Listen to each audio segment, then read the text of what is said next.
Welcome to Manila Updates TV. Subscribe and press the bell icon for more updates.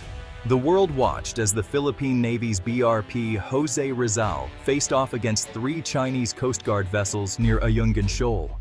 The lone frigate, modern and resolute, was boxed in by larger ships, tension crackling across the West Philippine Sea. This was no ordinary dispute. It was a nation's stand for sovereignty. The Chinese ships pressed in, armed and intimidating, but the Rizal held its ground. For the Philippines, this was a turning point, no longer a pushover, but not yet secure. Years ago, the Navy's flagship was a relic. Now, it could finally assert its presence. Yet 1 or 2 frigates are not enough against China's overwhelming numbers. The standoff ended peacefully, but the question lingered: what happens next? The incident proved the Philippines could stand firm, but also exposed the need for more ships, more presence, and more support. The Ayungin Shoal standoff was not the end, but the beginning of a larger story. The line has been drawn, but will it hold?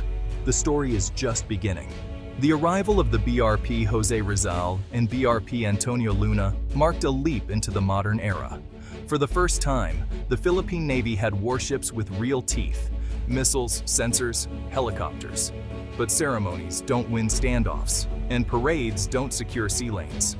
2 frigates are a start, not a solution. The West Philippine Sea is vast. 2 ships can't be everywhere at once. When one is on patrol, the other may be in port for maintenance, leaving gaps in defense. The reality is clear. A Navy with only 2 modern combatants is stretched thin and vulnerable.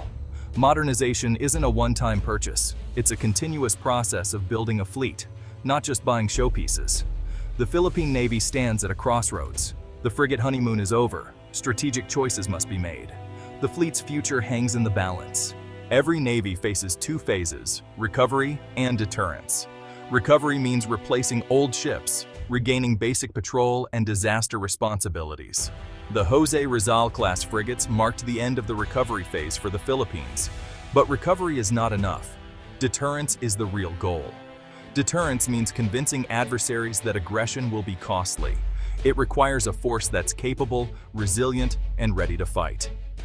The Philippines has rebuilt, but now must transition to true deterrence. A recovery Navy fills gaps. A deterrence Navy counters threats.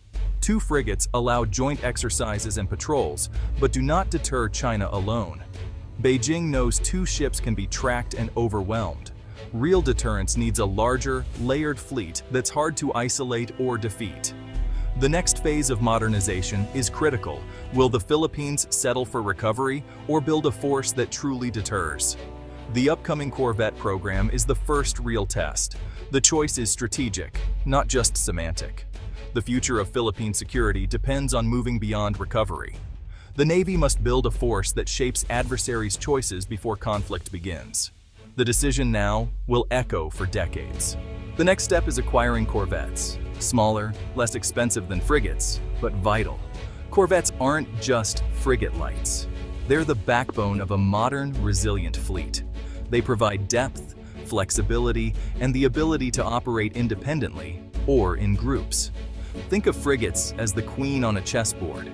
Corvettes are the supporting pieces that make strategy possible.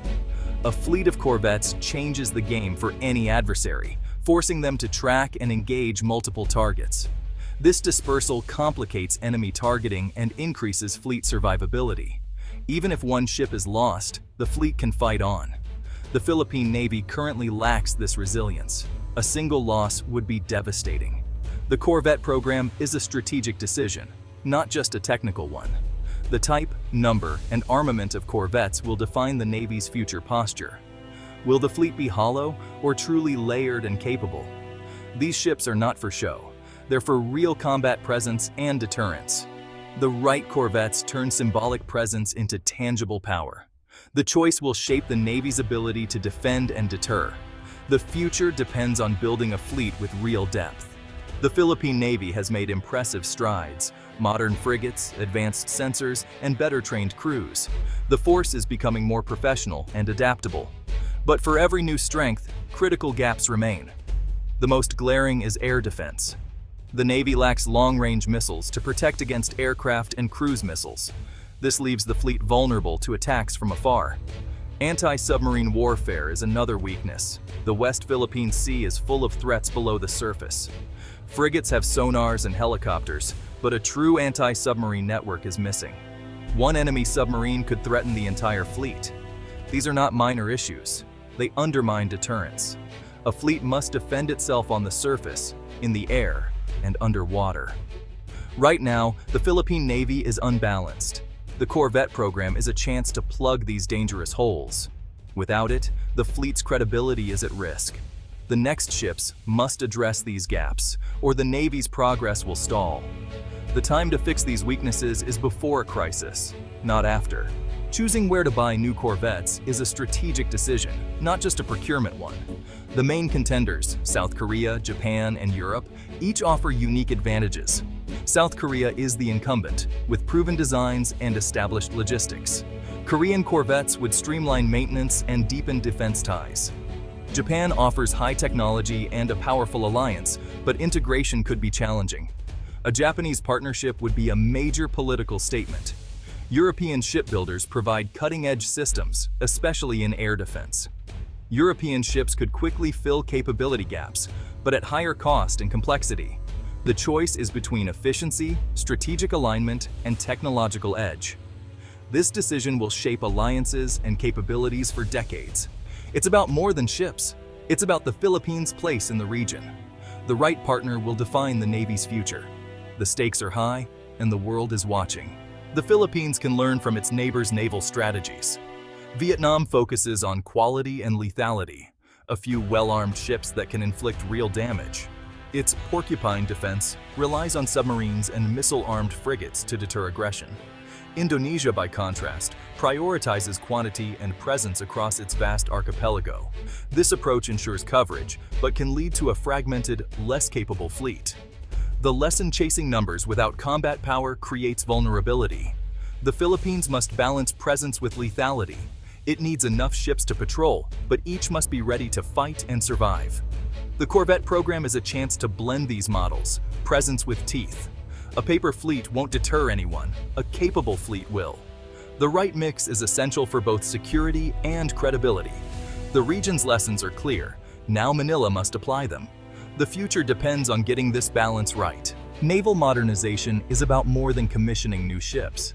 Each decision shapes doctrine, training, industry, and alliances for decades. The Corvette program is the foundation of the future fleet.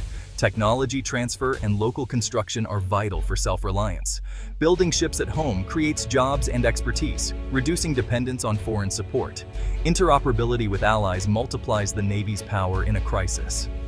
Choosing systems compatible with partners like the US and Japan is a strategic advantage. Sustainability matters. Long-term support and affordable maintenance are as important as the initial purchase. A fleet that can't be maintained is a hollow force. The right partner offers reliable support for the ship's entire life.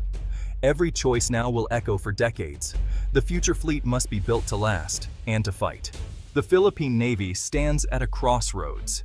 The era of symbolic modernization is over. Real challenges are here.